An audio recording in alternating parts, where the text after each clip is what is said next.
নমস্কাৰ। এই মুহূৰ্তত অসমবাসী ৰাইজৰ কাৰণে আহি পৰিছে কেইবাটাও গুৰুত্বপূৰ্ণ খবৰ।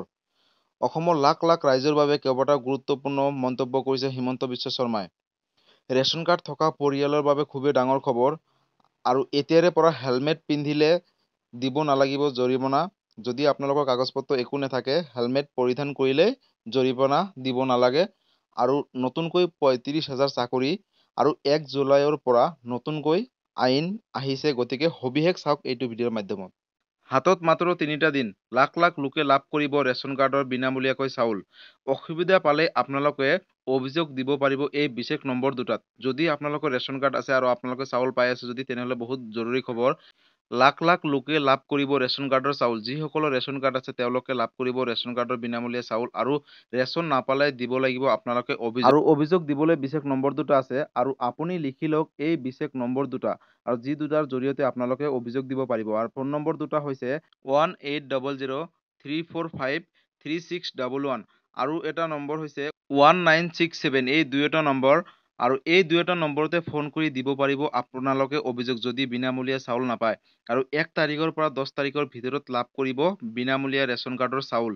আৰু মনত ৰাখিব ৰেচন কাৰ্ডৰ চাউল সংগ্ৰহ কৰোঁতে সময়ত দিয়ক ফিংগাৰপ্ৰিণ্ট। ফিংগাৰপ্ৰিণ্ট নিদিলে আপোনালোকে চাউল নাপাব। ফিংগাৰপ্ৰিণ্ট দিহে সংগ্ৰহ কৰক ৰচিদ। আৰু ই পোষ্ট মেচিনৰ দ্বাৰা দিয়া ৰচিদ ল'ব লাগিব হিতাধিকাৰীসকলে। যিসকলে ৰচিদ নলয় তেওঁলোকৰ বাবে বেয়া খবৰ। অন্নদয়া অন্ন যোজনাৰ অধীনত 35 কেজিকৈ লাভ কৰিব বিনামূলীয়াকৈ চাউল। আৰু অগ্ৰাধিকাৰ পৰিয়ালে 5 কেজিকৈ লাভ কৰিব বিনামূলীয়াকৈ ৰেচন কাৰ্ডৰ চাউল। আৰু ৰেচন কাৰ্ডৰ হিতাধিকাৰীসকলে বিনামূলীয়াকৈ চাউল লোৱাৰ সময়ত সংগ্ৰহ কৰিব লাগিব ৰচিদ। 1 তাৰিখৰ পৰা 10 তাৰিখলৈকে দিনজোৰাকৈ খোলা ৰাখিব লাগিব ৰেচন কাৰ্ডৰ দোকান। অৰ্থাৎ সুলভ মূল্যৰ দোকান 1 তাৰিখৰ পৰা 10 তাৰিখৰ ভিতৰত ৰাতিপুৱাৰ পৰা গধূলিলৈকে খোলা থাকিব লাগিব। আৰু যিসকলে ৰেচন কাৰ্ডৰ চাউল নাপায়, অৰ্থাৎ যদি সুলভ মূল্যৰ দোকানীয়ে কিবা খেলি মেলি কৰে তেতিয়াহ'লে আপোনালোকে এই বিশেষ নম্বৰ দুটাত অভিযোগ দিব পাৰিব বুলিও ঘোষণা কৰিছে। ৰাজ্যৰ খাদ্য, ৰাজহুৱা বিতৰণ আৰু গ্ৰাহক পৰিক্ৰমা বিভাগে জাৰি কৰিলে এই বিশেষ বিজ্ঞাপন। আৰু ৰেচন কাৰ্ডৰ বিনামূলীয়া চাউল পোৱাত যদিহে আপোনালোকে কিবা অসুবিধাৰ সন্মুখীন হয় তেতিয়াহ'লে দিব পাৰিব এই বিশেষ নম্বৰ দুটাত অভিযোগ। আৰু আজিৰ পৰৱৰ্তী খবৰটো হৈছে অসমবাসী ৰাইজৰ কাৰণে আন এটা গুৰুত্বপূৰ্ণ খবৰ। যিসকলে বাইক চলায় তেওঁলোকৰ বাবে খুবেই জৰুৰী খবৰ।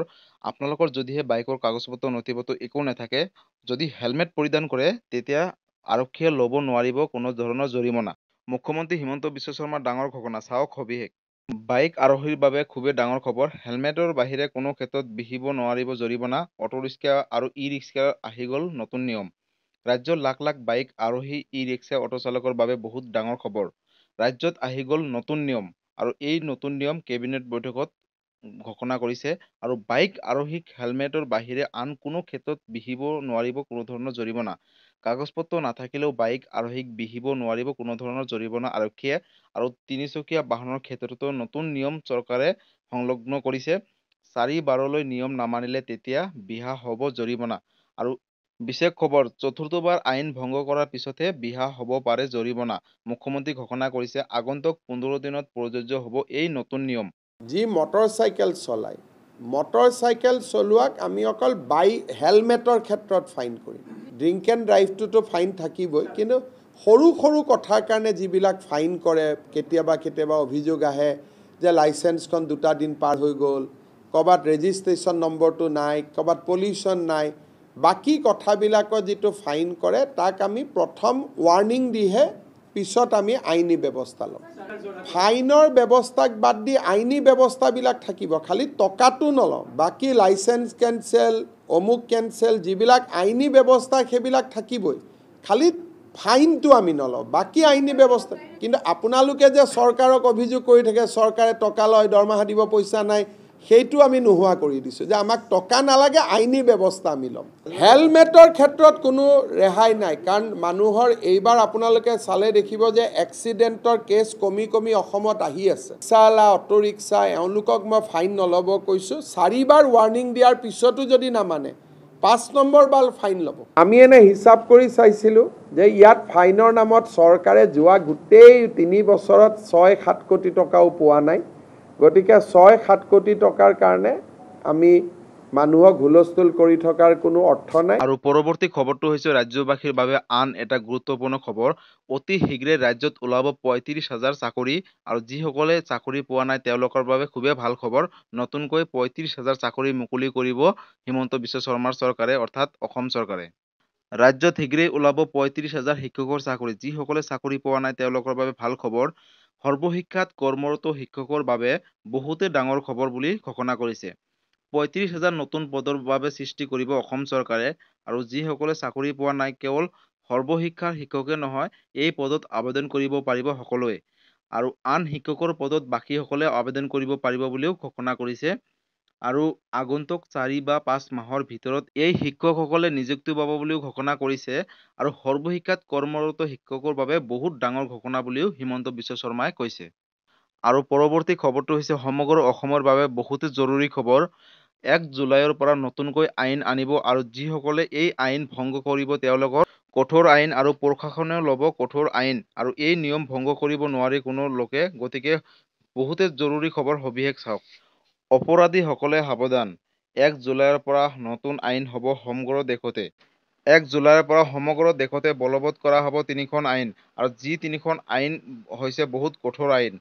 দেশত অন্ত পৰিল IPC আৰু CRPC, ইতিমধ্যে অন্ত পৰিছে। আৰু ভাৰতীয় ন্যায় সংহিতা, ভাৰতীয় নাগৰিক সুৰক্ষা সংহিতা আৰু ভাৰতীয় সাক্ষ্য আইন।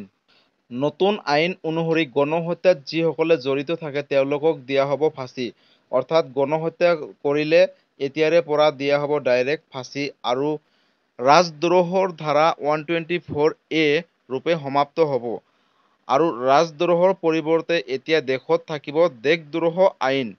আৰু এই নতুন আইন অনুসৰি আৰক্ষীয়ে দিব লাগিব গ্ৰেপ্তাৰ কৰাৰ সকলো তথ্য। কোনো ব্যক্তিক গ্ৰেপ্তাৰ কৰিলে পৰিয়ালক দিব লাগিব সমগ্ৰ তথ্য আৰক্ষীয়ে।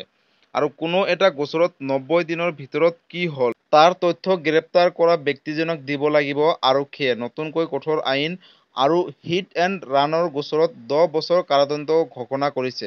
আৰু কিশোৰীৰ সৈতে ধৰ্ষণত জড়িত থকা সকলক যাৱজ্জীৱন কাৰাদণ্ড দিব বুলিও মন্তব্য আগবঢ়াইছে। আৰু সন্ত্ৰাসবাদীক লৈ দেশত আহি গ'ল কঠোৰ আইন।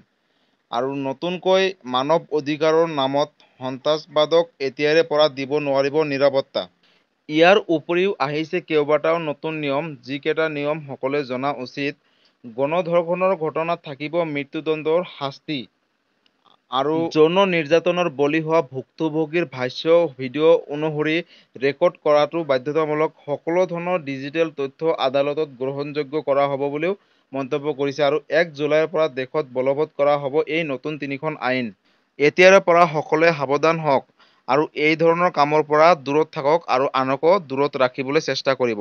বন্ধু বান্ধৱীসকল, আজি আছিলে এইকেইটা বহুতে গুৰুত্বপূৰ্ণ ভিডিঅ' অসমবাসী ৰাইজৰ কাৰণে। যিসকলে নতুনকৈ আহিছিলে তেওঁলোকে চেনেলটো ছাবস্ক্ৰাইব কৰিব, আৰু কমেণ্ট কৰক, লাইক কৰক, আৰু সকলোৰ মাজতে শ্বেয়াৰ কৰি দিয়ক, কাৰণ সকলো অসমবাসী ৰাইজে এই ভিডিঅ'টো চোৱা বহুতে গুৰুত্বপূৰ্ণ আৰু বহুতে দৰকাৰ।